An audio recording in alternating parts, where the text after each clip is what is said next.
Okay. 3, 2, 1, go. Okay. Magandang umaga po sa inyong lahat. So ako po si Haya Bandanya, ang inyong pong moderator ngayong araw.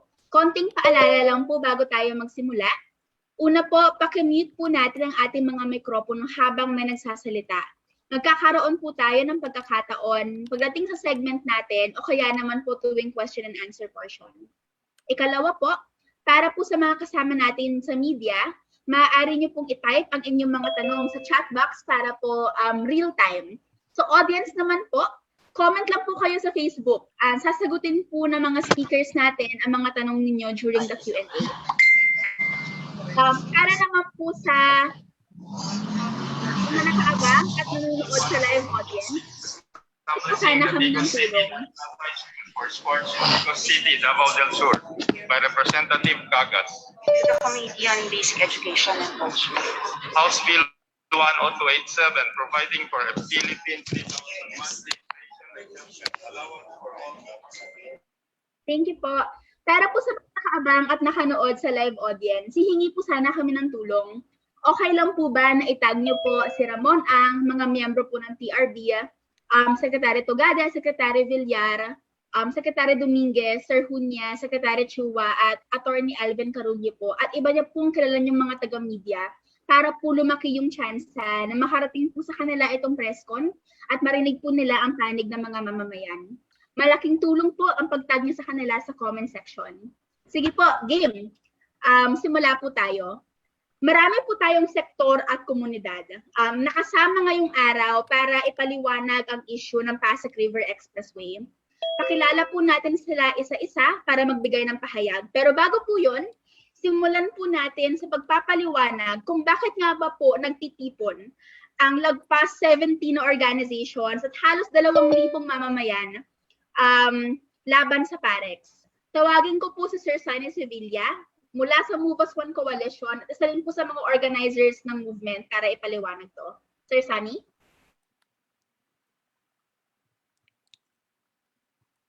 Nakamute po kayo, sir. Magandang umaga po sa ating lahat. Ako po si Sunny Sevilla. Ako ay dating kawani ng Department of Finance na ngayon ay miyembro po ng Move Us One Coalition. Nung nasa gobyerno po ako, isa sa responsibilidad ko ang magsulong ng mga infrastructure projects kasama ng mga expressway, no? Halimbawa, yung NAIA Expressway, yung Daang Hari SLEX Expressway na tinatawag ngayon na MCX, yung CALAX. Nabanggit ko lang to kasi gusto ko lang ipatunayan na hindi ako at hindi kami tutol sa infrastructure at hindi kami tutol sa expressway. Tutol kami sa PAREX dahil una, hindi maganda magiging epekto nito sa ating kapaligiran. Pangalawa, masisira o mahaharang ang kakarampot na natitirang bakas ng ating kasaysayan sa baybayin ng ilog. At pangatlo, dahil hindi nito malulutas ang problema ng traffic, bagkus lalo pa nito mapapalala ang sitwasyon. Mas ipapaliwanag at detalye ng mga susunod na speaker ang mga ito. Maaga pa lang, pinabot na namin sa mga kinauukulan ng mga agam-agam namin tungkol sa PAREX. No? Noong Abril pa lang, sumulat na ang Move Us One Coalition sa Toll Regulatory Board o TRB. Humingi kami ng mga detalye tungkol sa project tulad ng mga kasunduan ng gobyerno at San Miguel, mga minutes ng mga diskusyon at marami pang mga ibang impormasyon. No? Sa mga hiningi namin sa TRB, halos wala pong binigay ang TRB. Ang sagot po nila noong Mayo ay nasa incipient stage of evaluation pa lang daw ang project, o umpisa pa lang daw ng masusing technical review at evaluation, at hindi pa raw sigurado kung ma-approve ang project noong Mayo po ito. No? Dahil sinabi sa amin ng TRB na paumpisa pa lang yung evaluation. Recording in progress. Sumulat kami ulit noong Hunyo at humihingi kami ulit ng mga detalye tungkol sa project at nagtatanong kami kung kailan kami magkakaroon ng pagkakataong ibahagi sa TRB ang aming mga pananaw tungkol sa project sa paraang formal. No? Ang sagot po sa sulat namin, huwag kayong mag-alala, lahat ng kailangan pagtuunan ng pansin ay pagtutuunan ng pansin, kaming bahala. No? Ang sulat po namin sa TRB, pinadalan rin po namin ang kopya ng mga miyembro ng board ng TRB. Hindi lamang po si Executive Director Carullo, kundi sina Secretary Tugade ng DPWH, Secretary Tugade ng DOTR, Secretary Villa ng DPWH, sina Secretary Dominguez ng DOF, at Secretary Chua ng NEDA, pinadalhan din po namin ang kopya ng sulat.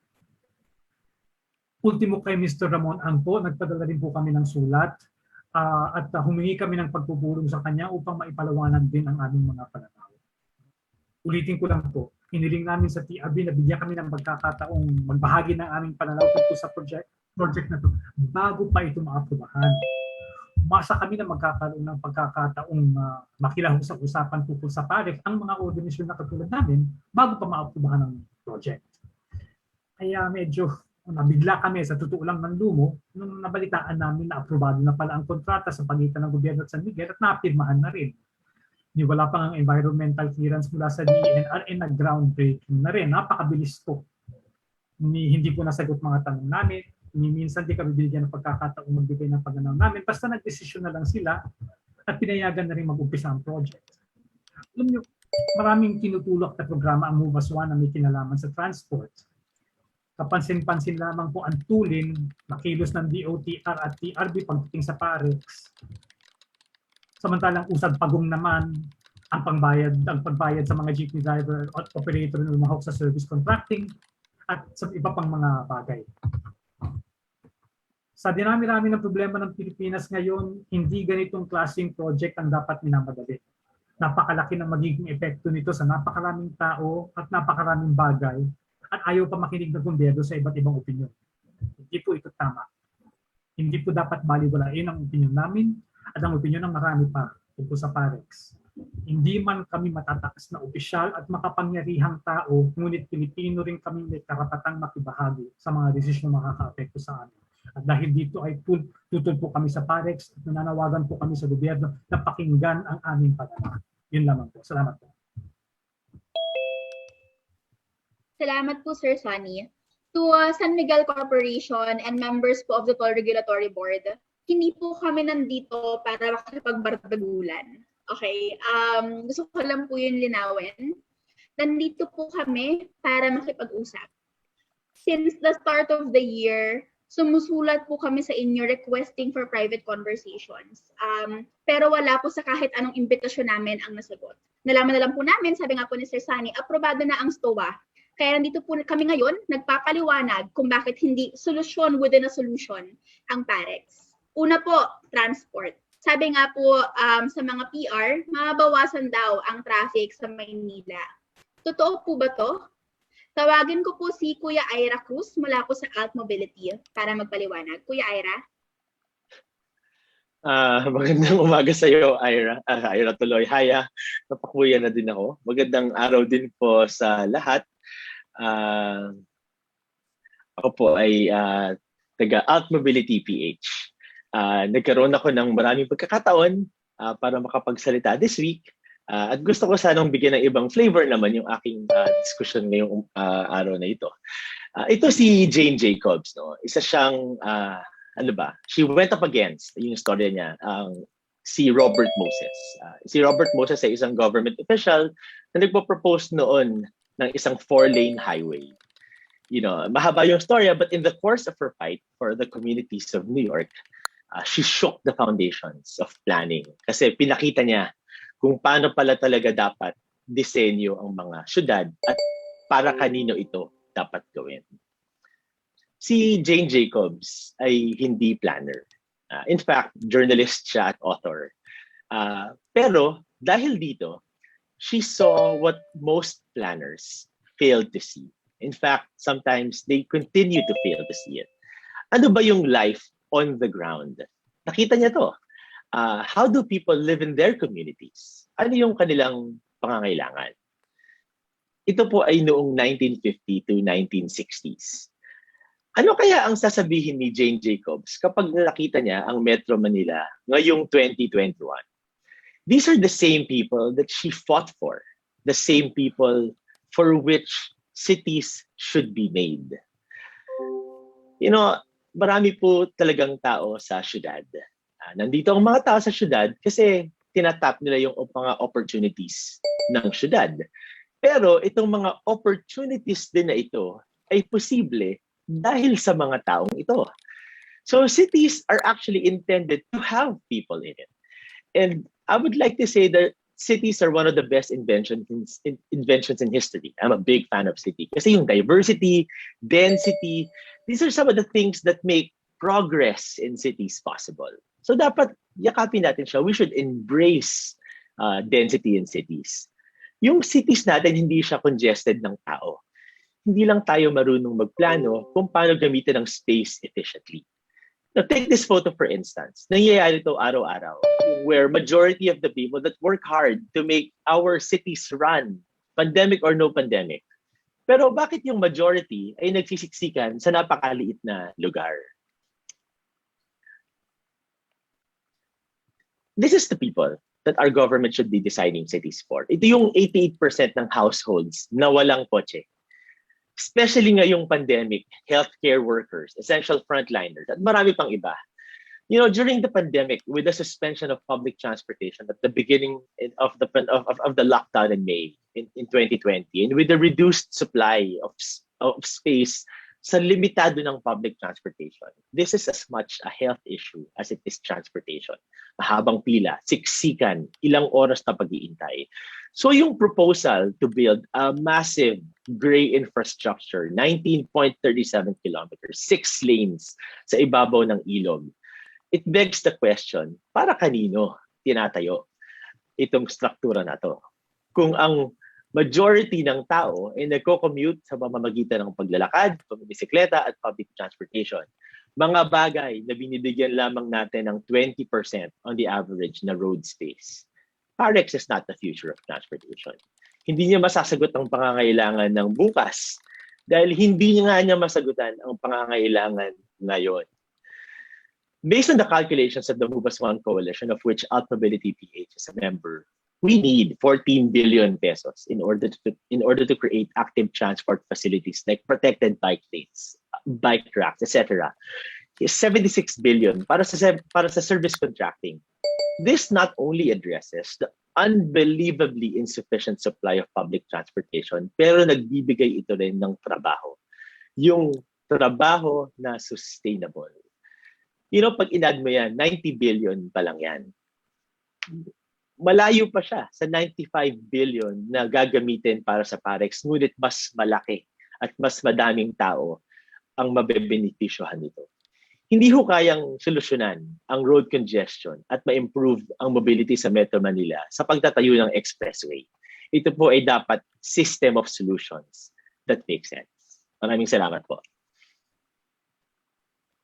Salamat, Kuya Ira. Ang galing po magpaliwanag ni Kuya. Masyado pong mapang-api ang mga expressway para sa 88% sa ating mga Pilipino na hindi naman talaga afford bumili ng kotse.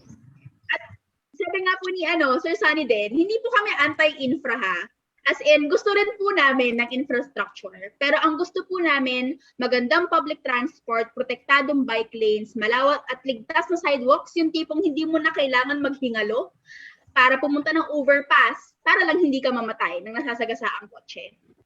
Ito po yung infra na gusto namin. Hindi po makakotse, yung para po sa karamihan sa ating hindi naman mayaman. May budget breakdown po kami dyan at policy proposal na pwede po namin sa inyong i-forward sa TRT. Ikalawa naman po, dumango naman po tayo sa kalikasan.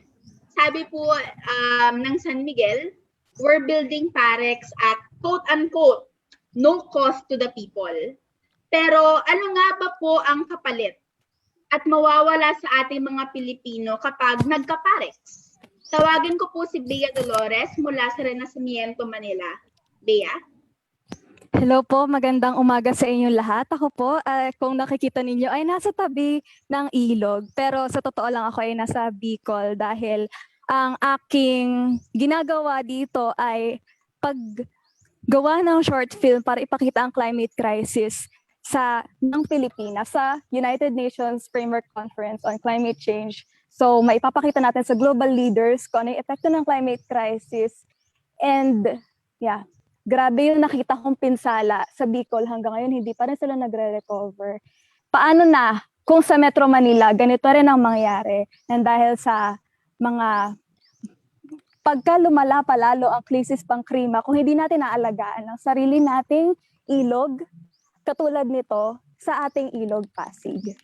So ito, ipapakita natin sa inyo ngayon. Ang ilog Pasig ay ilog natin. Ilog natin hindi lang sa mga taong nakatira sa mismong Metro Manila, sa mga citizens nito, kung hindi pati na rin sa mga Pilipino na nasa ibang lugar din, pero ang kanilang mga kamag-anak ay bumiyahe pa at nakipagsapalaran sa Metro Manila. At dahil doon, nakikinabang sila sa yaman ng Metro Manila na itong mga cities na to alay at nanggaling din naman ang yaman nila dahil sa ilog Pasig. Next slide po. Ang ilog Pasig ay duyan ng kasaysayan at kasarinlan. Kaakibat ng ilog Pasig ang ating kasaysayan. Tila ba, okay, nakaupo ka dyan o kaya nakatingin ka lang sa ilog Pasig. Pero ito yung living connection natin sa mismong naging kasaysayan natin more than 500 years. Bago pa man dumating ang Kastila, noong mga panahong may kaharian na mismong dinicide na dito sila sa may ilog Pasig kasi dito mayaman, dito sila grow. Bale, alay nila sa mismong ilog Pasig yung kayamanan na meron sila. At ngayon, pinakikinabangan ng mga cities na nandiyan ngayon. And yun, mapataga doon ka man, mapataga ibang lugar ka man, nakikinabang tayong lahat doon. At sa totoo lamang, kung hindi natin nalalaman, actually, last year ka nga lang nalaman nung nag-research ako further about Ilog Pasig, dahil pala dyan sa mismong bibig ng Ilog Pasig, yung yaman ng trade and commerce dyan, yun yung dahilan kung bakit yung mga Espanyol na nasa may Cebu, biglang nalaman, ay talaga, meron palang mayayaman na kalakalan at commerce dyan. At kahit mga taga-ibang bansa, na nakikipagkalakalan sa may Ilog Pasig, o siya, punta tayo dyan. At doon, nagsimulang sakupin tayo at nagkaroon ng stronghold, kumbaga, ang Spanish sa Pilipinas. At dahil doon, hindi pa siya Pilipinas noon, at dahil doon, kumbaga, nabuo ang Pilipinas. Next slide. Next slide, please. Ngayon, nakikinabang tayo dyan. Ang lalim, sobrang lalim talaga ng, kumbaga, connection natin sa Ilog Pasig bago pa man magkaroon ng Pilipinas na bansa, kumbaga. At ngayon, nakikinabang rin tayo bilang ito pala, buhay pa rin at saka payapa. Ngayon na wala pang expressway at wag naman sana magkaroon, ginagamit pa rin siya kahit may mga kalsada na ngayon.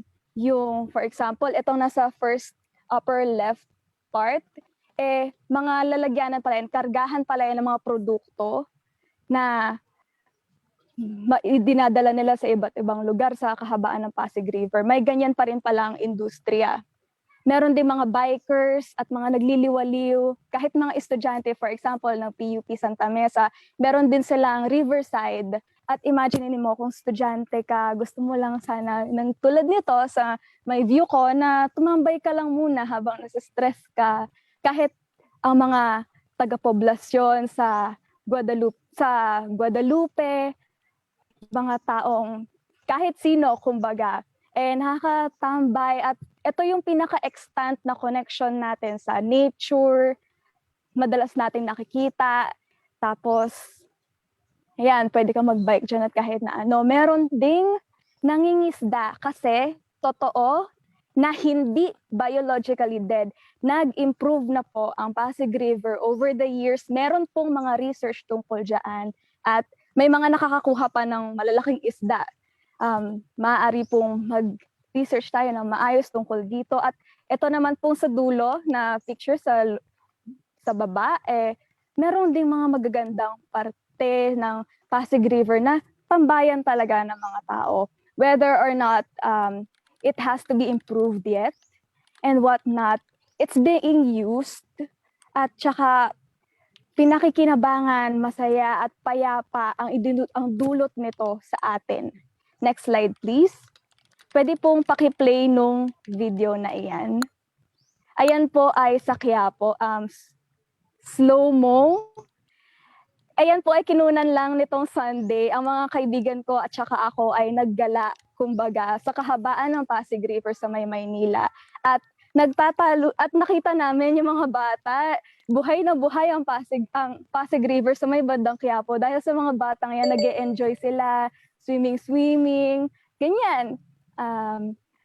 Whether or not nagpe-play, ayan, is naglalaro sila lagi. Kahit nga dyan sa may mataas na kalsada, ginagamit din nila, nag-dive sila. Next slide. And I hope mag-play ito. Ito naman yung pinaka-favorito kong spot ng Pasig River sa may bandang Escolta. Kumbaga, si Escolta rin, siya ay nandahil sa Pasig River, kaya ang Escolta ay naging isang importanteng parte ng ating kasaysayan. Yan ay naging daanan, ganyan. Tapos ngayon naman, ginagamit na siya ng mga tao bilang dyan sila nagbabike. Kami naman, yung mga kaibigan ko, tumatambay kami dito, nagkumakain ng lunch, tapos nakapanood lang sa view ng pristine na Ilog Pasig at saka yung post office. And actually, merong mga ibon dyan. Yan mismong video na yan is nag-show ng mga, yung kanina, nag-show siya ng maraming ibon sa may malayo, kaya maliliit na lang silang tignan. Tapos may mga lumilipad pa sa may harapan namin. Next slide, please. Ito naman yung concern ng ingay. Ito naman sa may bandang El Hogar siya. Tapos daanan siya ng jeep. Tapos ito, Jones Bridge. Maririnig mo na kaagad yung ingay ng mga sasakyan sa kalsada, at least faintly, at nakakapag-usap pa rin naman kayo ng kaibigan mo kahit ganyan. Although, baka makapagsigawan pa kayo. So you can notice what will be the further risks of Pasig River Expressway kung matuloy ito. Kasi expressway, how noisy would the cars be, tapos gaano karami yung mga sasakyan na yan, paano na yung mga taong nakatira sa mismong neighborhood na yan. Next slide, please. Ito ay example naman ng mga kalsadang isinara yung kalahating parte. Tapos ngayon naman, dahil sa sarado siya, ginamit na siya ng mga tao. May mga nagsiskateboard, may nagva-volleyball. Ibig sabihin, pwedeng ma-reclaim ang streets para sa mga tao. Pwedeng magbigay tayo ng mas maraming espasyo para sa mga tao kaysa sa mga sasakyan. At why not, through Pasig River, ang gawin na lang natin ay mas buhayin pa siya, ay mas i-celebrate pa siya. Imbis na dagdagan natin ng further risks na hindi naman itinanong at ikinonsulta sa mga mismong nakatira sa tabi nun, ano yung mga posible nilang maging damage doon, what if malaglag yung expressway kung sakali magka-the big one, ganyan. Tapos maraming consequences, ganon. So, thank you. The last one lang naman is just a showcase of Pasig River na why not renew, rebuild, rejuvenate Pasig River rather than putting an expressway on top of it. Thank you. Salamat, Bea. Emphasize ko lang po, mga Mars, ang malalim na hugot ni Bea. Madami po nagsasabi, including San Miguel Corporation, na quote-unquote, matagal na daw pong patay ang Pasig River. Kasi nungalingan po yan. Marami pong isda at ibon sa ilog, gaya po ng pinakita ni Bea, at patuloy po tayong nagtutulong-tulong sa komunidad at volunteers para pulinisin yung ilog. Hindi po patay ang Ilog Pasig, pero mamamatay po siya kung maglalagay tayo ng higanteng semento sa ibabaw niya. Ikatlo po, heritage. Tahimik po ang San Miguel Corporation tungkol dito. Kaya naman po tawagin natin si Ate Tina Paterno mula sa International Council on Monuments and Sites or ICOMOS para po magpaliwanag. Ate Tina. Salamat, Haya. Mag-share screen ako. Sandali lang.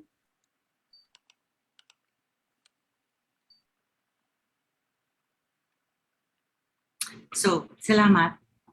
Gaya ng ipinakita ng Renacimiento Manila, pamana sa atin ng Pasig Ang ilog ay buhay na bahagi ng ating kasaysayan at dito tayo nakikilala kung ano tayo bilang sambayanan. Isang tanong na madalas nating marinig is how can heritage and development coexist? To be clear, heritage preservation is not anti-development. It's actually a vital part of it. In fact, other countries are increasingly integrating heritage in their development. Think of some of the most developed countries, and chances are that image includes quite a lot of natural and cultural resources. Many countries are returning to their past as a vital part of development. Ang halimbawa,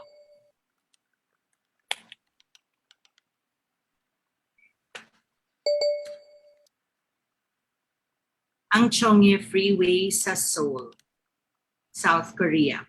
Itinayo ng 1960s, binuwag ng 2005. And the river was made a focal point of a larger urban renewal effort. Ang Nihonbashi Expressway sa Tokyo ay bubuwagin at ililipat underground para maipakita ang pamana nilang Meiji period bridge. Portland, Oregon, USA. Noong 1950s pa lang nakompleto ang konstruksyon ng 6-lane highway. Pero na-redevelop siya by as early as 1984 into a boulevard. Sorry, this slide. Canal Nacional. Canal Nacional, Mexico noong 2015, ipinahayag ng gobyerno ang plano na magbukas ng daan, gagawing kalye ang ilog, nagprotesta ang mamamayan. Ngayon nililinis ang ilog at gagawing linear park. Portland, Oregon, 6-lane highway redeveloped by 1984. Marami pang mga halimbawa o pagtanggal o pagbaon ng mga highway sa tabing ilog at gumawa ng riverfront. Rio Madrid Highway, ibinaon yung highway at naging park.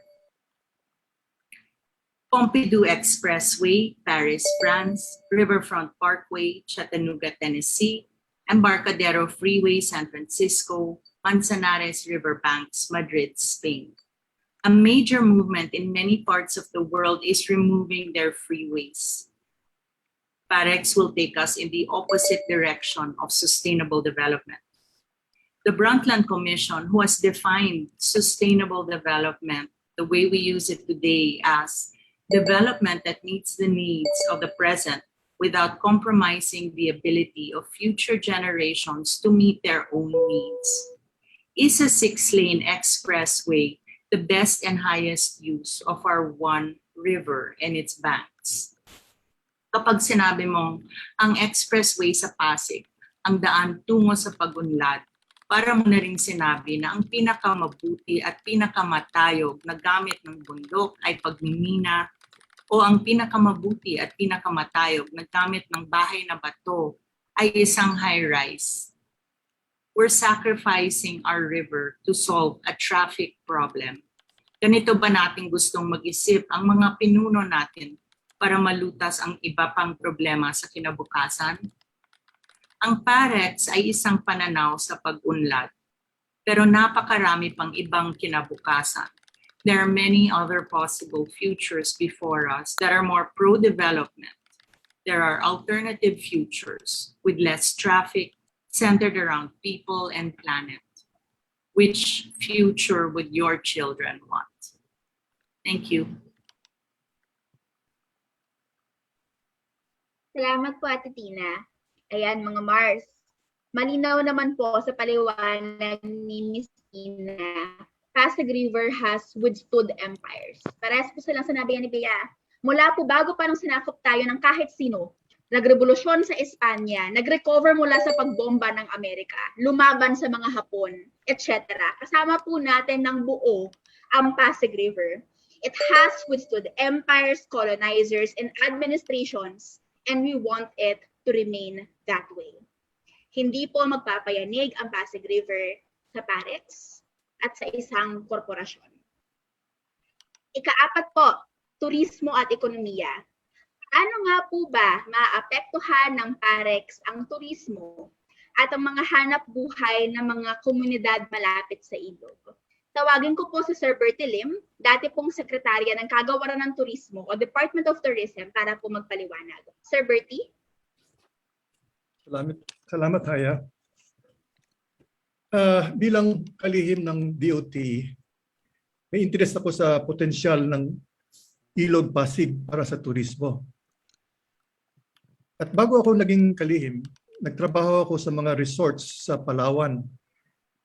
Kaya interesado rin ako sa proteksyon ng kalikasan. Kung hanapin niyo ang Maynila sa Wikipedia, binabanggit ang Intramuros at Pasig River. Itong dalawa ay tanging panghalina o atraksyon ng Maynila. So nakakalungkot na hindi natin binibigyan ng tamang halaga ang ating kayamanan. Anong ginagawa ng ibang bansa sa kanilang daluyan ng tubig bilang tourist attractions? Si Tina Paterno ay nagbigay na ng maraming halimbawa, no? Dadagdag lang ako para sa turismo, no? Yung ang kilalang attraction ng daluyan ng tubig ay ang Amsterdam at Venice. Sa France, meron din silang barge cruise sa Loire River. Sa Germany, may Rhine River cruise. Sa Hungary, ginaganap ang Red Bull Air Race sa ibabaw ng Danube River. Noong 1970, ang Singapore River ay tulad ng Ilog Pasig ngayon. Marumi, maraming squatter sa maliliit na barko, marami ring industriya sa pampang ng ilog. Grabe ang polusyon. 1977, nagpasya ang gobyerno ni Lee Kuan Yew na linisin ang ilog. 10 taon ang trabaho at gumastos sila ng $170 million. Noong 2010, nagtanong si Senator Frank Drilon sa akin, anong pwedeng gawin sa Iloilo City para maging tourism destination? Ang isa kong payo sa kanya ay linisin ang Iloilo River at pagandahin ang mga park sa tabing ilog. Komenda ko sa kanya si Paulo Alcazaren, isang sikat na Pilipinong landscape architect na nagtrabaho sa Singapore. Ang ginawa ni Paulo para sa Iloilo ay nag-redesign siya ng promenade sa tabing ilog. Ito ay naging isa sa mga dinadalaw ng mga turista ngayon.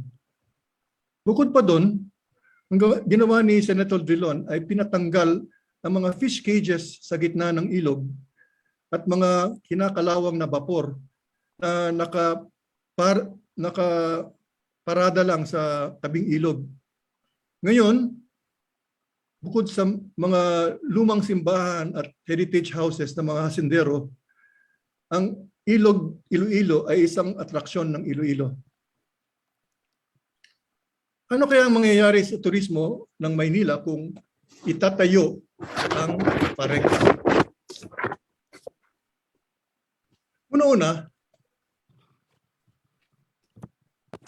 Una-una, mawawala ang potensyal ng turismo dahil papangit ang buong haba ng dadaanan ng PAREX. Kasama na dito ang Intramuros kung aabot ang PAREX sa bunganga ng ilog. Ang mga atraksyon ng Ilog Pasig ay ang mga historical buildings sa tabing dagat, gaya ng National Shrine ng Our Lady of the Abandoned sa Santa Ana. Malapit ito sa isang himpilan ng Pasig Ferry ngayon.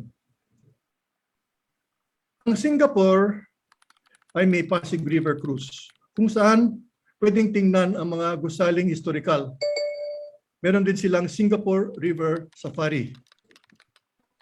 Sa Korea, binanggit na nito ni Tina, nagtayo sila ng isang elevated highway noong 1976 sa ibabaw ng Chongyecheon River.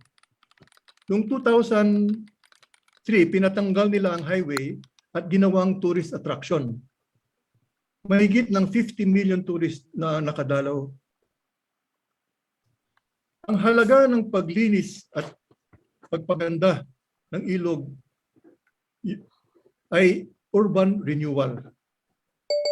Naging sentro ang Cheonggyecheon ng mga aktibidades kultural at pang-ekonomiya. Bumaba ang paggamit ng kotse by 2.3% at tumaas ang paggamit ng mass transportation by 4.3%. So less pollution. Ukol naman sa paksa ng kalikasan, dumami ang mga species ng ibon at insekto at ang temperatura ng mga lugar sa tabing ilog ay bumaba ng 3.6% degrees centigrade on the average. Ang isang katuwiran ng proponent ng Parex ay patay naman ang Pasig River. Hindi pa naman patay, meron ding napabuti ang pagsisikap ni Gina Lopez. Ngunit, kung itutuloy ang Parex, talagang mamamatay ang ilog dahil wala sunlight ang tatalab sa konkreto. Kaya tutulo ko sa Parex. Maraming salamat. Salamat po, Sir Bertie. Maganda pong paliwanag yon. At sa totoo lang po, Sir Ramon ang TRB, hindi na po bagong homework ang pagtatayo ng expressway sa ibabaw ng mga ilog. Madami na pong gumawa niyan ng pagkakamaling yan. Yes po mga Mars, it's a mistake. At marami na pong bansa ang actively binabaklas ang kanilang mga expressway kasi years later na-realize po nila na napaka-harmful at hindi sustainable ng ginawa nila. Hindi na po kailangan i-replicate ng Pilipinas o gawin rin yung pagkakamali ng ibang bansa. Marami na pong bansa at gobyerno ang nakapatunay na mali siya. Bakit pa po natin gustong gawin? Speaking of mistakes, ito pong pagkakamali na to ay desisyon nyo. Pero bakit po kaming kabataan ang haharap at magdudusa in the years to come? Tinatawag ko po si Jefferson Estela mula sa Youth Strike for Climate Change para magpahayag. Go, Jeff! Thank you, Haya. Isang magandang umaga po sa ating lahat. Muli ako po si Jefferson Estela, isang climate activist mula sa Youth Strike for Climate Philippines at Filipino Youth Against Parex at representante mula sa hanay ng mga kabataan. Sa gitna ng pandemya, patuloy pa rin ang pag-operate ng coal power plants, reclamation projects sa Cebu, Cavite, Bulacan at mga malawakang mining sa Panay at mga malalaking infrastructure projects sa Samar at Leyte at sa iba pang dako ng bansa. Makikita natin na wala man lang malinaw at komprehensibong plano ang bansa para sa isang green recovery. Kumbaga, parang walang pandemya. Tuloy-tuloy ang mga kabi-kabilang proyekto na kahit alam nating ang Pilipinas ay isa sa pinaka-vulnerableng bansa laban o sa epekto ng climate change ay patuloy itong mga nangyayari. Naglabas ang IPCC or Intergovernmental Panel on Climate Change ng isang bagong ulat noong nakaraang buwan, ika-9 ng Agosto, na nagbabalita ng kasalukuyang kalagayan at ang mga epekto ng krisis sa klima. Kinukumpirma nito ang ating matinding kinakatakutan. Tayo ang dahilan ng problema na nagiging mas mahirap solusyonan sa pagdaan ng bawat panahon. Ngunit hindi ako sumasang-ayon sa ulat na ito. Hindi naman kaming mga kabataan ang naglagay sa atin sa sitwasyon na kinakaharap natin ngayon at patuloy itong lalala kapag ang Pasig River Expressway o Parex ay patuloy na itatayo. Sa kasalukuyang krisis pangkalusugan, natuklasan natin na handa tayong pakilusin ang buong bansa upang tugunan ang mga krisis tulad nitong pandemya sa gitna ng kagipitan. Ngunit sa krisis pangklima at epekto ng mga projects katulad ng Parex, Bulacan Airtropolis at mga reclamation projects kung saan ang interes ng mga makapangyarihan at mga mamamayan or mayayaman ay hindi direktang naapektuhan at tahimik ang gobyerno. Anong nangyari sa ating mga commitments sa Sustainable Development Goals? Hindi na nga maayos ang nationally determined contributions, targets ng bansa, ay balak pa nating magtayo ng expressway sa ibabaw ng ilog. Hindi pa ba tayo natuto? Pagkasira ng kalikasan ang punot dulo kung bakit tayo ngayon nasa isang pandaigdigang pandemya. Ang gusto ng kabataan ngayon ay kaibig-ibig na lungsod at kaibig-ibig na pamayanan. Hindi puro kalsada, hindi puro konkreto at hindi puro semento. Nakakalungkot po bilang parte ng kabataan, dapat ang pinapangarap namin ngayon ay makapagtapos ng pag-aaral, makakuha ng regular na trabaho, magkaroon ng mataas na sweldo, at mabigyan ng magandang buhay ang sarili namin, ang pamilya namin. Pero ngayon parang ang pangarap na lang namin ay sobrang simple na lamang. Sa gitna ng krisis at ng pandemya at banta ng mga ganitong proyekto, ang gusto na lang namin ngayon ay malinis sa tubig, hangin, maayos na kapaligiran at kalusugan para sa mga mamamayang Pilipino. Ang krisis pang klima o ang pagbabago-bago ng panahon na kinakaharap naming mga kabataan ay bunga ng mga mali at huwad na desisyon ng mga naunang henerasyon. At patuloy itong mangyayari dahil may mga taong nasa pwesto at may kapangyarihan ang patuloy na gumagawa ng paulit-ulit na pagkakamali at hinahayaan kaming mga susunod na henerasyon ang magdusa, ang magbayad at sumalo ng kahihinatnan at bunga ng kanilang pansariling interes. Ito ba ang ligasiya na gusto niyong iwan at ipamana para sa amin? Kamatayan at kahirapan? Hindi lamang dapat tayo magtayo ng sandamakmak na kalsada, tulay at gusali. We need to build better future for everyone. For our future, for my future. Ibig sabihin, pangalaga sa kalikasan, sa mga tahanan, sa mga pamayanan, at paglaban sa pagbabago ng klima. Sa puntong ito, patuloy ang pakikipaglaban ng kabataan at ng mga komunidad para sa totoong hustisyang pangklima at ang aming magandang kinabukasan. Ginagawa namin ito hindi lang para sa aming sarili at aming mga pamilya, kundi para sa susunod pang henerasyon, lalo na sa mga hindi pa pinapanganak. Ang Pilipinas ay tinaguriang perlas ng silangan. Huwag nating hintayin na mawala ang kinang nito at mawalan tayo ng kinabukasan.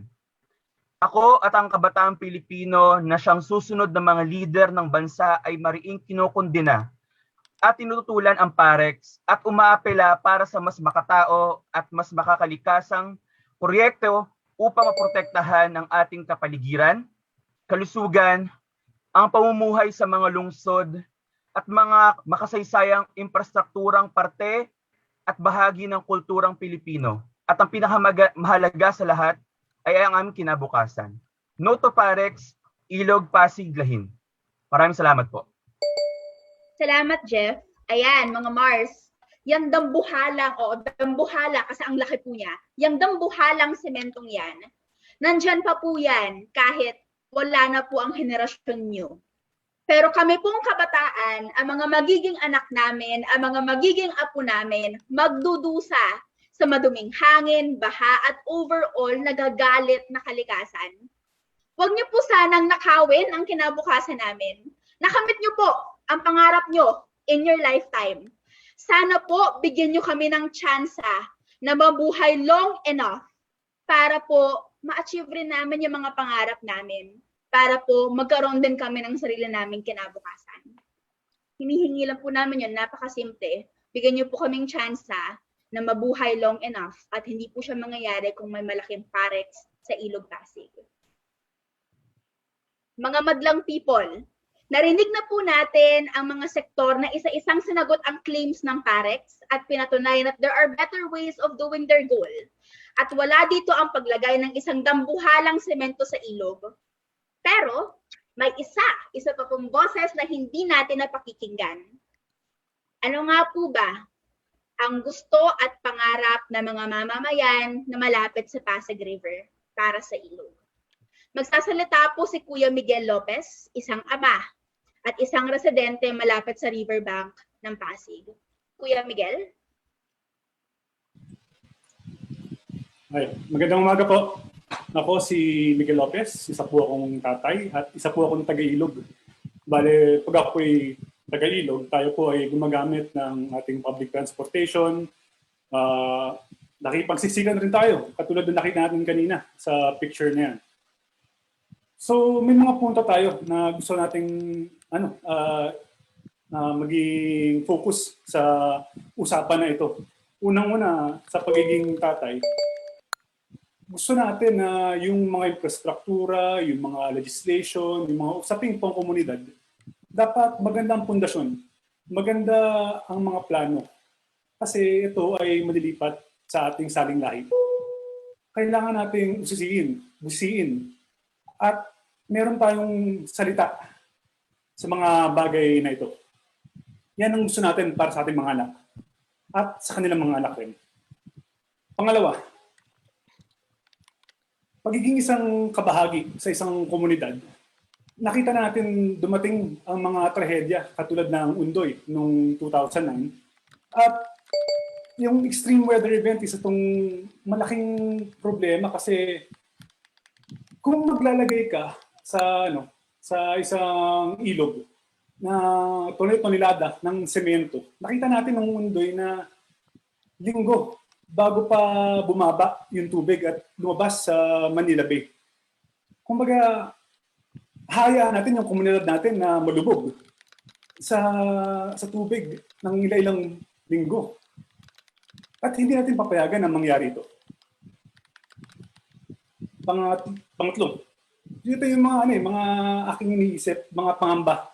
Kung ano ba yung ibibigay sa akin, sa aking komunidad, sa aking pamilya, ng infrastruktura na ito. Yung unang-una, kaysa ba maglagay pa tayo ng mas marami pang puno sa ating mga parke, sa mga gilid-gilid ng ilog, maglalagay tayo ng tipak-tipak ng semento na magdadala pa ng init sa lugar. Hindi katulad ng mga puno na nagbibigay lamig sa ating komunidad. Bakit mas pinipili natin na maglagay ng konkreto? Pangalawa, sinasabi ng PR team o ni Mr. Ang na may maging access sa bicycle, sa pedestrian, itong gagawin na infrastruktura na ito. Isa siyang tollway. Dumaan ito sa Toll Regulatory Board, di ba? Ang bisikleta magabayad ng toll, ang pedestrian magabayad ng toll. Isipin niyo, sa mga pinagsasabihin nila sa kanilang mga PR, maraming pangamba ang mga tao. At paano nating maliliwanagan sa mga pangamba nito? At darating ako sa punto ko na pang-apat at final na punto. Ang mga taga-Ilog, hindi lang mga taga-Ilog, mga Pilipino ay may karapatan at responsibilidad na malaman ang mga gawain pampubliko, gawain pangkomunidad. At ang access natin sa mga dokumento na ito ay maliit lamang sa aking pag-iikot sa internet. Kasi nakita ko dun na ang public scoping na ginawa nila ay kung kailan lang, 7-14-21, kumbaga July 14-21 lang nila ginawa. Ito ay nakaraang ilang buwan lang. At kung kanino ba ito disseminate, kanino ba ito pinamimigay? Sino bang nakarating sa public scrutiny na ito? Nakarating ba dyan ang mga taga-youth, ang mga kabataan?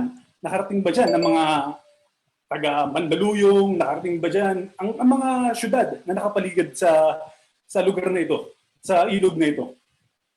Kasi meron tayong responsibilidad, meron tayong karapatan na maalam kung ano ba yung kahihinatnan ng buhay natin sa syudad natin na ito, sa ating saling lahi na tinatahak.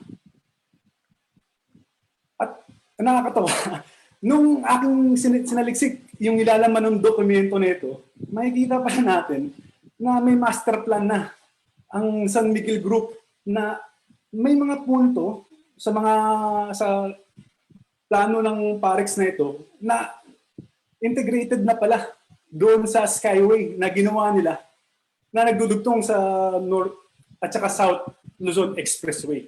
So makikita natin dito na parang pinapangsantabi lang ang taong bayan sa mga plano na ito ng gobyerno, plano na ito ng mga malaking korporasyon na ito ay nakapanggalit. Kasi ito ay hindi lang naman buhay nila. Ito ay buhay ng mga tao sa ating lugar. So sa aking pantapos, gusto kong ibalik sa simula natin na usapan ni Sir Sunny na ang taong bayan dapat ang maghusga sa mga plano ng ating gobyerno at ating mga korporasyon na sabihin natin maganda naman ang kanilang mga salayunin. Pero ang huling salita ay sa atin. Maraming salamat po. Galing ni Kuya Miguel. Ang huling salita ay sa atin. Taong bayan po ang huhusga kung karapat-dapat nga bang magkaroon ng expressway sa Ilog Pasig. At lahat po kami sinasabi na hindi. Mali po yan. Ngayon po narinig na natin ang panig at boses ng taong bayan.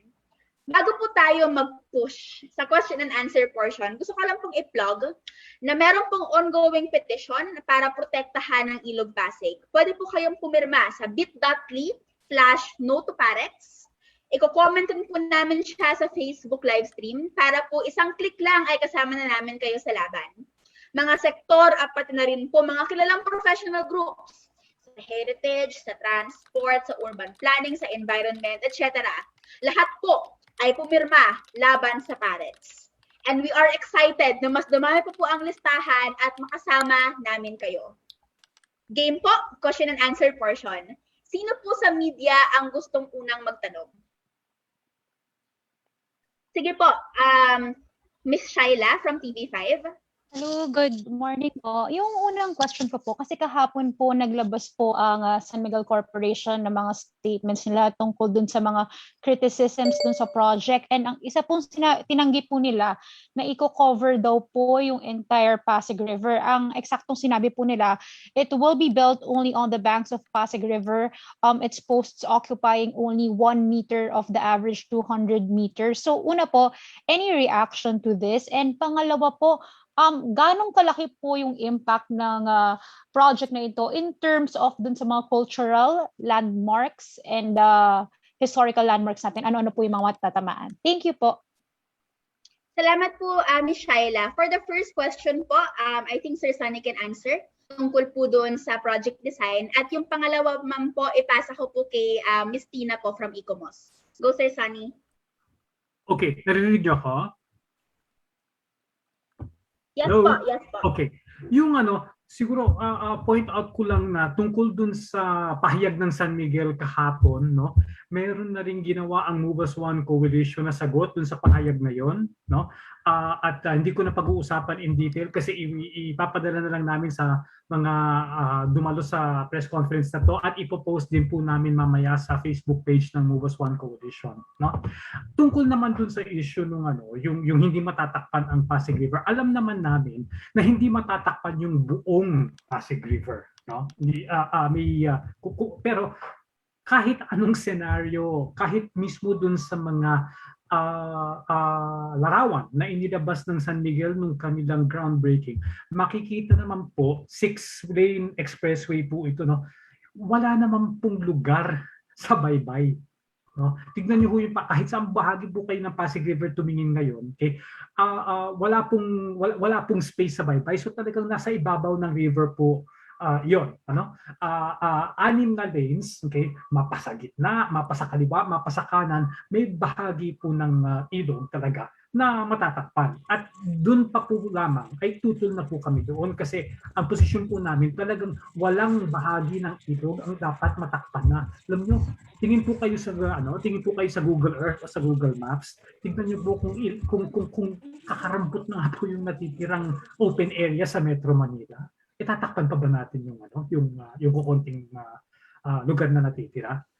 Doon po sa pangalawang bahagi ng tanong kay Christina. Salamat po, Sir Sunny. Miss Tina pa. Salamat, Sunny. Salamat, Haya.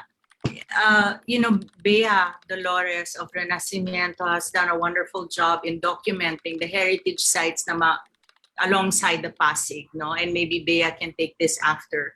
Yung question ko lang is, anong mangyayari sa mga heritage bridges? We're talking about Jones Bridge. Will it go over the bridge? Anong mukha niyan? It will certainly disrupt the views by Intramuros, by the post office, that whole historic district. And I worry about how it will come across. How high will it be? Sino yung masagasaan yung views?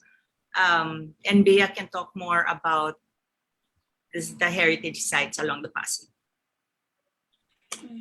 Hello, thank you, Miss Tina. And full disclosure lang po, it's more Real de Ayala's hard work together with everybody from the team of Renacimiento Manila who made an effort to consolidate all existing built heritage po along Pasig River. And ang nakalap po namin ay merong mahigit 40, more or less 40 na existing built heritage, kasama na po yung nabanggit ni Miss Tina, na mga bridges mismo. So imagine kung yung bridges na heritage, sisirain mo or i-compromise mo dahil meron siyang expressway na nakaharang at naka-impede sa view niya, kumbaga. Paano na lang yung tourism natin dahil sa mga problems natin on Pasig River Expressway. Ano pa? Meron pati din ang mga businesses along these tourism sites ay maapektuhan dahil of course, nakikinabang sila sa mga tao, sa dami ng taong dumadala dahil dun sa mga heritage sites na yon. So hindi lang mismo yung heritage building na yan ang apektado, kundi pati yung mga tao at mga businesses sa paligid nito. Yun lamang po. Thank you po. Before I call on po si Sir Leo, I wanted to say lang po na ipakita po siguro muna ni San Miguel yung disenyo. Ang dami po niyang statement na ito, ganyan. Pero nasaan po yung public disclosure ng plano? Sa kanila po hingiin yun. Kasi until then, lahat po ng mga statements nila, lahat po yan andaling baguhin. Lahat po yan andaling i-edit. Ipakita po muna yung public formal proposals para po makita ng taong bayan ang sinasabi nila. Tawagin ko po si Sir Leo. Hello, good morning po. Ito po si Leo Mangubat ng spin.ph. Actually, related rin po sa tanong ni Ms. Shaila ng TV5 po kanina na base rin sa pahayag ng SMC na nilabas kahapon, which is tinawag po niya yung continuing protests as an orchestrated and continuing demolition job to paint the project as the opposite of what it truly is. So yun po yung parang naging exact quote from the statement na nirelease po kahapon. Yung grupo po ba nyo, may response po ba dito sa accusation na to? Thank you. Sir Sunny. Thank you pa.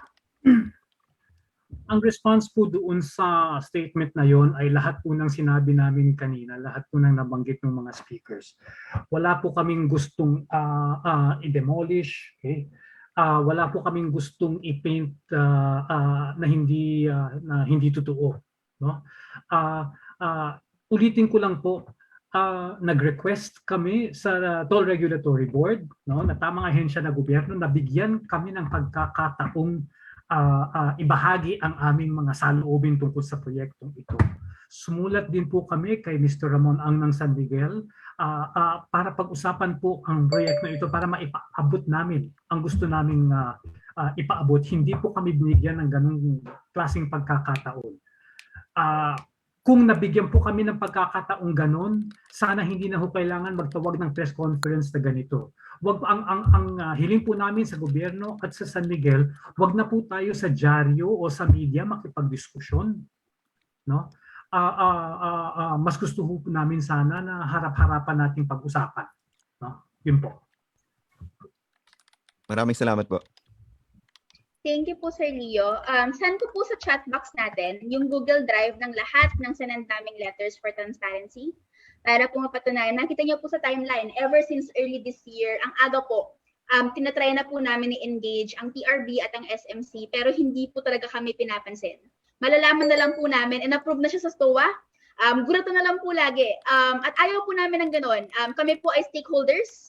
Hindi man po kami makapangyarihang tao, pero kami po ay taong bayan at sana po kami ay napakikinggan bago nagdedesisyon ang government, bago nagdedesisyon ang korporasyon na magtayo ng isang higanting infrastruktura sa ilog na pagmamay-ari nating lahat. Basahin ko lang po yung sagot tanong ni Joey from Daily Guardian. Good morning po, I'm in transit, so hindi ako maka-on ng cam and mic. Can anyone in our panel elaborate how this affects those benefiting from the river outside of the Greater Manila area? Economically, environmentally, etc. Siguro po for this, unahin ko po si Kuya Ira for mobility and then si Bea po for environment and si Jeff might want also to add.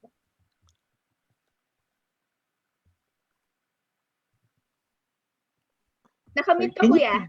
Can you please Ayan. repeat that? Sorry. Like, nawawala-wala yung audio ko. Sorry, would you mind repeating that again? Sure, Kuya. Ano po? Can anyone in the panel elaborate how this may affect those benefiting from the river outside Greater Manila area?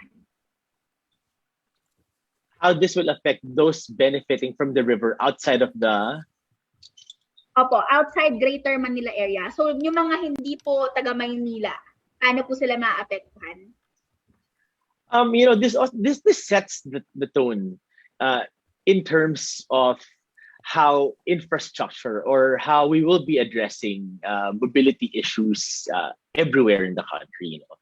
What we always say is that whenever we talk to stakeholders or local government units outside of Metro Manila, learn from the mistakes that Metro Manila has made. We've seen several other cities like Cebu, Iloilo that are now slowly getting congested, and it's very, very important for a lot of cities to learn.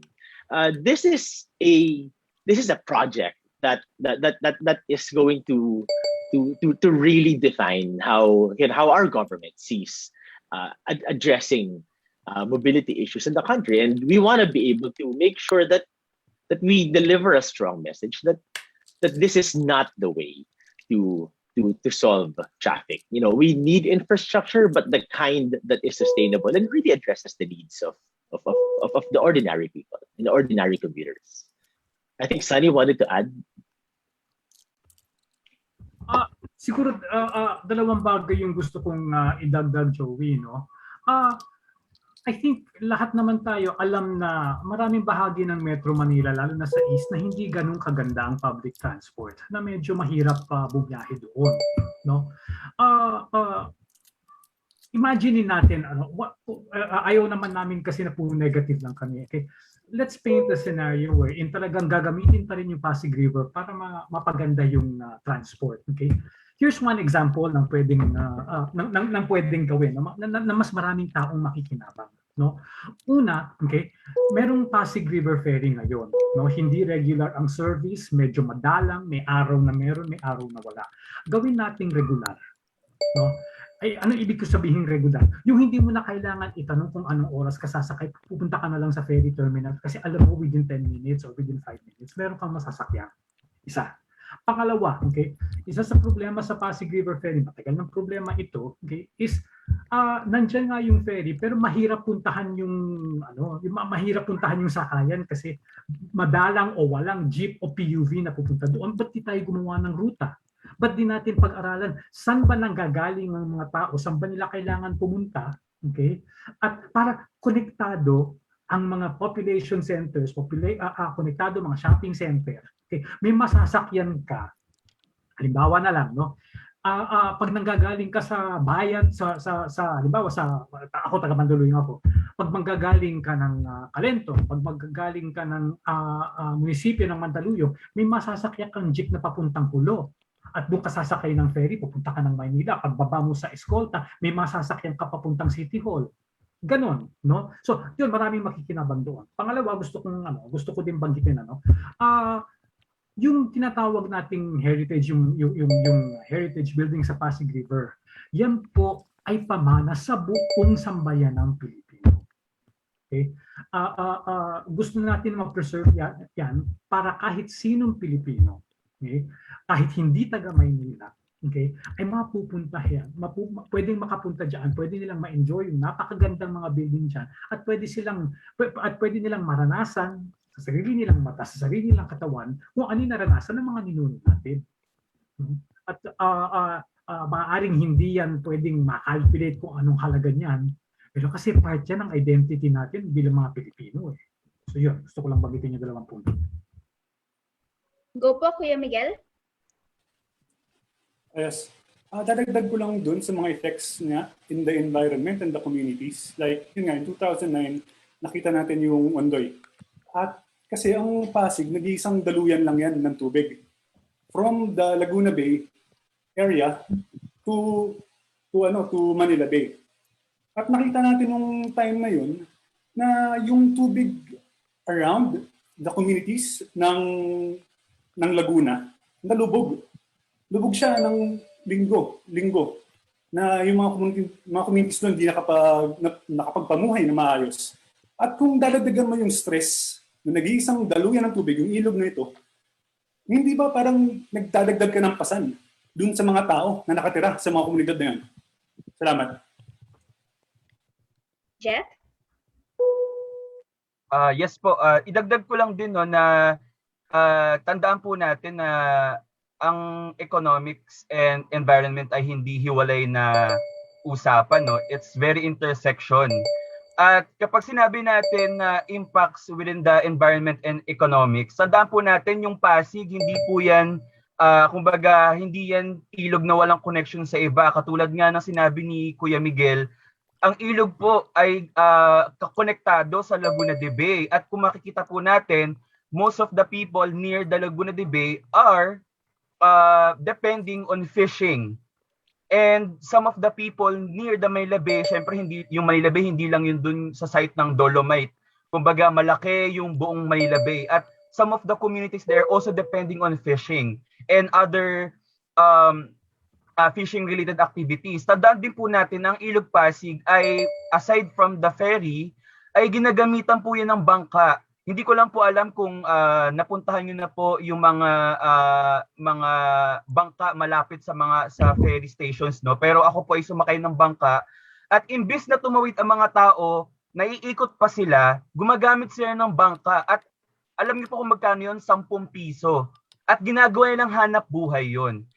And imagine if ito ay itatayo sa ibabaw, ay yung Parex ay itatayo sa ibabaw ng ilog, ano mangyayari sa mga tao na dumidepende na lamang doon sa mismong ilog. Tapos sasabihin natin na patay. Hindi siya patay kasi it gives people's resources. Binubuhay nito yung mga tao para may kainin sila sa pang-araw-araw. So yun po. May gusto po bang dumagdag? Hello. Okay, first off, I'll let myself be heard na may mga sasakyang dumadaan sa likuran ko. So, ito ay isang regular lamang na kalsada sa isang rural na area sa Bicol. What if ako ay nakatayo at nagsasalita sa may likod ng isang expressway? So, yan. So, imagine na lang. So, may noise obstruction tayo, but we will deal with it while I discuss about the risks tungkol sa built heritage ngayon na problema ng mga tao sa Maynila. For example, so ito ay apart from mga nasa Pasig River itself. Ang existing na concerns ngayon is, for example, sa Escolta, ang First United Building na mismong gawa ng anak ni Juan Luna na si Andres Luna de San Pedro at saka si Nakpil na anak naman ng mag-asawang Katipunero. Kumbaga yung naging asawa ni Andres Bonifacio si Gregoria de Jesus na may nakapangasawa na isa pang ng Nakpil na nakatira sa may Quiapo. Ayan. Siya yung nagdisenyo, silang dalawa yung nagdisenyo, dalawang anak ng ng mga kilala natin sa ating history. Umuuga, nararamdaman nila yung uga dun sa building na yon kapag may construction sa tabi na ginagawa o kaya anything lang across sa bandang Escolta na nagiging concern yung vibrations ng mga construction sa malapit na lugar dun sa heritage building. At ganoon din sa Quiapo. Bale, sa Quiapo naman po, meron pa palang mga existing na mga pre-war na mga houses. At saka yung mga communities po doon ang nangyayari nagkaroon din ng construction ng high-rise malapit sa kanila. One thing is merong mga debris na nagbabagsakan sa may bandang bubong ng mga lumang heritage houses dyan na may maraming taong nakatira kasi ginawa siyang slums tirahan ng ibang mga tao. Tapos meron ding mga underground or basement level ng isang religious center na napuno ng tubig na dahil sa related sa tubig. Dahil ang tandaan natin ng soil ng Maynila ay hindi stable, gawa ng dati siyang parang puro tubig naman sa Maynila. Malakas ang problema natin sa liquefaction at soil stability ng Maynila na what if kapag yung Pasig River Expressway ginawa at syempre may mga malalalim na pilings yan and everything. Ano ang mangyayari sa katabi nito? Kung sa mismong Quiapo, kung sa mismong Escolta, may ganito ng existing na problema, ang mga tao sa paligid nila, maliban sa ingay, sobrang mga earthquake-related na to, disaster risk concerns na to, at buhay na ng tao nakataya dito. Ipapagpatuloy pa ba natin ang isang malawakang expressway na ganyan? Isang mega structure to, hindi lang ito isang high-rise lang na pataas, pahabayan. Ilang cities ang madadali nito. Ilang pamilya, ilang buhay ang maapektuhan nito. Yeah. To wrap up the answer po to this question, gusto ko lang pong sabihin, kasi si Joey po ay taga Iloilo. So I think yun yung hugot niya. Malayo siya sa Laguna de Bay, malayo siya sa iba't ibang area. Sa Iloilo po siya, so malayo-layo. I think Joey, the approval of SMC and kung makonstruct siya, sets precedence to every anti-environment project there is in the interest of a corporation. Kasi kung example po nito, kahit nagtanong tayo, kahit nag-engage tayo, bigla siyang inaprubahan at may groundbreaking kahit wala pa siyang ECC. Yan ang magiging ritmo, yan ang magiging pattern with many other infrastructures out there kapag naaprubahan to. And we don't want that to happen to Iloilo Esplanade, for example. We don't want that to happen in many of our other bodies of water, forests in the Philippines. So pag may mga ganito, nakalaki, gaya ng Pasig River Expressway, tayo po bilang taong bayan ay nag-o-oppose para malaman ng TRB, malaman ng San Miguel na hindi okay to, na hindi basta-basta lang kayang i-railroad yan against the will and against the benefit and the welfare ng taong bayan. Si Miss Gaya po from Philstar. Good morning po. So, can you expound po on the role of Pasig River in improving climate resiliency? Aside po from its role in controlling floods, I would also like po to know more about its role in reducing urban heat, kasi these roles are especially important as we face the catastrophic impacts of climate crisis. Thank you.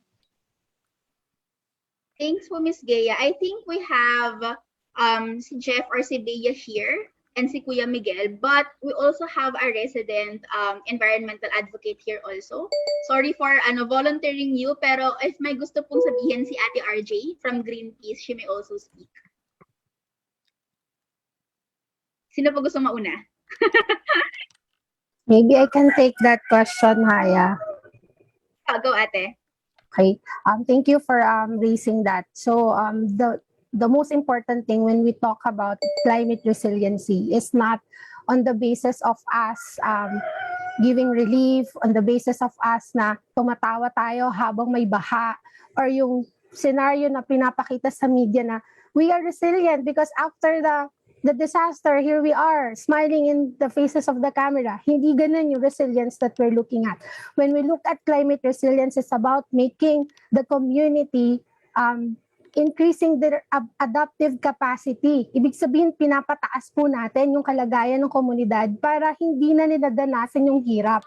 Bakit kailangan nating hintayin na mahirapan sila bago natin sabihin na resilient sila? Pag sinabi pong resiliency, dapat tinitignan natin yung future at sinasimulate natin na dapat hindi nadanasin ng mga nadanasan ng biktima ng undoy, yung susunod pang undoy. So iisipin natin, tataas ang baha sa susunod. Kung dati nasa tuhod ko lang siya, may posibilidad na maging hanggang balikat ko na siya sa susunod na panahon. So anong gagawin natin sa komunidad? Hahayaan nating malubog hanggang balikat nila o gagawa tayo ng paraan para yung komunidad na yon hindi na lulubog ulit kahit yung talampakan nila. So ganun po yung resiliency na gusto nating makita. At saan po natin nakukuha yon? Ang solution po para sa atin na maging resilient ay yung komunidad. Kailangan solid yung komunidad. Kailangan ibigay mo sa kanila yung basic need nila. Ano po ba yon? Paano po ba tayo mabubuhay sa isang komunidad kung yung mga spaces na dapat meron sa atin, hindi natin na po provide? So, example po yung Pasig River. Bakit ba siya ginawa dyan? Ano bang purpose ng Pasig River? Unang-una po, tubig siya. Ang nature po natin, pag mayroong sunlight, yung tubig po, nire-reflect yung sunlight, pabalik, di ba? Kaya nga po parang mirror, di ba? Yung sunlight natin, yung UV light, nilalabas niya ulit yan, binabalik niya sa atmosphere. So yun yung main purpose bakit may tubig dyan. So kapag tinanggal mo yan, tinakluban mo yan, ano pong unang resulta nun? Kukunin niya po yung heat. Yung sinabi mo kaninang urban heat island, isa lang po yung problema. Pero isa po malaking problema pa, nakakaharapin ng tao, maliban sa init na dadanasin ng mga tao dyan, is ano po yung mababago sa istruktura ng ilog? Ano yung mababago sa itsura niya? Konting pagbabago lang po sa channel ng mga ilog na yan, pwede pong magdulot ng pagbabago sa sistema ng pagdaloy ng tubig. Yung pagdaloy ng tubig, gaya po ng sinabi kanina, galing pa po yan sa Sierra Madre. So kung pagdadaanan papunta sa Sierra Madre, may kaliwa dam pa po doon, tapos bababa pa po siya sa Pasig River, lalabas pa po siya sa Manila Bay na may dolomite. At lahat pa po ng pagdadaanan niya, lahat po yon may epekto. Maliban pa po doon, meron po tayong senaryo sa 2030, lulubog daw po ang 87% ng population ng buong Maynila. So, 10 years from now po yung simulation na yon. So, bakit hindi yun ang isipin natin? 10 years from now, lulubog tayo, ba't tayo magtatayo ng parex? Para saan itong parex na to? Para ba ito bigyan ng kapasidad ang komunidad na maka-survive sa mga susunod pa ng mga disaster na mangyayari sa atin? So babalik po ako sa sagot ko sa tanong ninyo. Paano po magbibigay ng climate resiliency ang Pasig River Expressway? Ayun lang po. Thanks, Ate RJ. Jeff, you wanted to add? Wala na. Nasabi na lahat ni Ate RJ. Very well said. And yeah, thank you. Sige, tapon ko na lang sa'yo, Jeff, yung question kanina na para sa youth. Ano daw ang magagawa ng youth para tumulong sa kampanyang to? Thanks, Haya. Nako, sobrang dami natin pwedeng gawin, no? Una, syempre, kaya bakit ba tayo mangingialam sa issue na to? Tandaan natin na hindi lang to issue ng kalikasan, ng transportasyon, mobility, economy, no?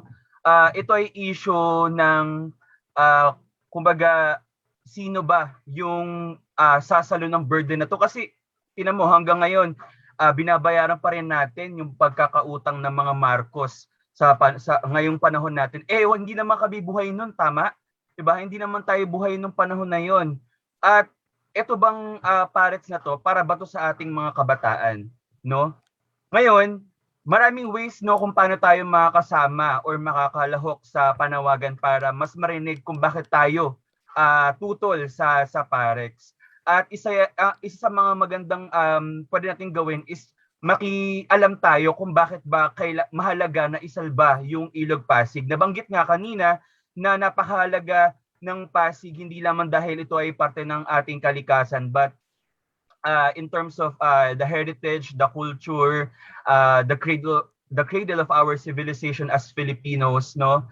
And makikita natin dito na sobrang laki ng contribution nito bilang Pilipino, bilang isang kabataan. Kaya dapat alam natin kung bakit tayo makikialam or bakit natin pipigilan itong proyekto na ito. At makakasama tayo no sa mga panawagang ito sa pamamagitan ng pagsama or pag-sign dun sa ating petition na binigay kanina ni Haya no for stopping this project. And also i-share natin yung information sa mga tao, because one of the few things that I learned being an advocate is that we tend to share this information with our own circles, not knowing na dapat itong mga issue na ito, hindi lang ito dapat umiikot sa atin. We should also share this to our relatives, to our family, to our siblings, no?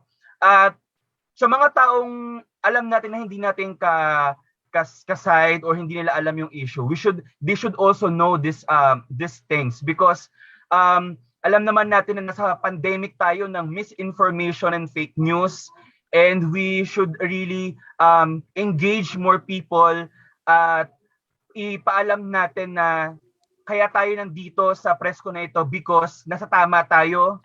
We know why this project will hurt anyone and all of the people na nandoon sa mismong Pasig River. Maraming salamat.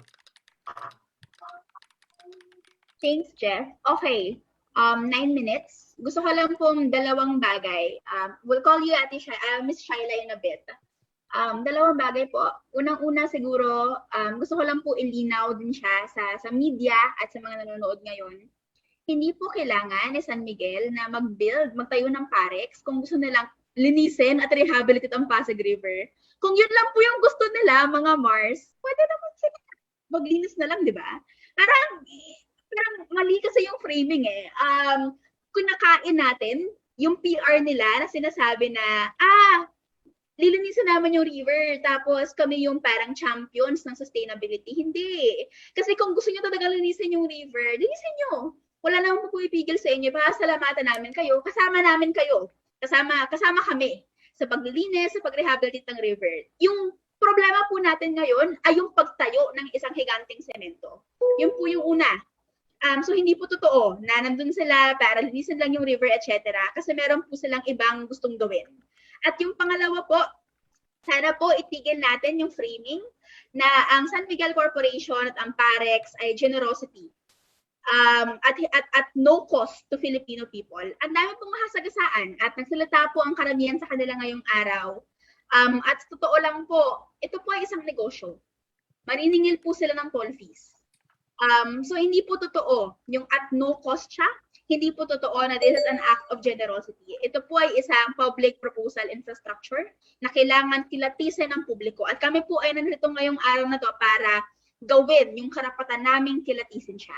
Go po, last question from our media, Ms. Shaila. Opo, yung question ko po, kahit isa na lang po magsalita para sa lahat. Follow up lang po dun sa nag-post ng question kanina. Totally against ba po tayo sa whole project o gusto nyo lang po baguhin yung design? And if ever, is there a compromise you're willing to do kung itutuloy talaga po nila yung project? Thank you po. Thanks po, Sir Sunny. Hindi po kami tutul sa expressway, hindi po kami tutul sa infrastructure, tutul po kami na maglagay ng malaking expressway sa Pasig River. No? Ang aming posisyon po, no, kung malagyan na kung matakpan ng kahit isang bahagi ng Pasig River, masama po ito at hindi po 'yun dapat mangyari. No. Nabanggit ko na rin kanina kung talagang kung ang issue ay transport, may mga bagay po na pwedeng gawin na mas maigi para sa kapaligiran, mas maigi para sa mga nangangailangan ng public transport. Okay? Kaya hindi po kami tutol po kami na lagyan ng expressway ang Pasig River. Thank you po, Sir Sunny. Bago po tayo magpaalam, may mabilis lang po sana akong panawagan sa media, kay Ramon Ang, sa Total Regulatory Board, Sec Tugada, Sec Villar, Atty. Carullo, etc. Atin, ang Pasig River. Hindi siya pagmamay-ari ng gobyerno, hindi siya pagmamay-ari ng isang korporasyon. Pagmamay-ari po siya ng mga Pilipino sa kasaysayan natin at magiging pagmamay-ari po siya ng mga Pilipino generations after us. Putting an expressway and charging expensive toll fees is privatizing and commodifying a property that is supposedly shared by all Filipinos. On top of this, lalala po ang traffic, ang climate crisis, masisira ang heritage natin, maghihirap ang mga komunidad, matatamaan tayo ng mga baha at maraming magkakasakit. Hindi po siya tama. Is this really the legacy you guys want to live? Sana po hindi. Kasi ang dami pong sektor at buhay ang masasagasaan ng Parex. In the years to come, when you see the repercussions the way other countries did, pagsisisihan po natin ang Parex. At henerasyon ko po, henerasyon na namin nila Jeff, nila Bea, ang magbabayad sa pagbaklas niya. None of this are honorable. Nakakahiya po siya. This is a legacy you live na ayaw ko, ayaw namin, ayaw ng henerasyon kong manahin. And that's why we're here. Hindi po kami nakikipagbardagulan. You guys are fathers and grandfathers too. And I'm sure ayaw nyo rin po mamatay ang pamilya nyo dahil sa maduming hangin, sa sobrang init ng panahon o baha. Parehas po tayo. We want development too. We want a better future too. But Parex is not the way to do it. At kung kailangan po naming mas magpaliwanag pa, handa po kaming makipag-usap. Iniwan po namin sa napakarami naming sulat sa inyo ang contact numbers at emails namin. Hinihintay lang po namin kayong sumagot at mag-reply. Yun lamang po. Marami pong salamat sa ating lahat at no to Parex. Thank you! Ayan. Wanted to say po for our media friends that if you need to contact them, yung iba po sa kanila ay nag-chat ng kanilang contact number sa Zoom.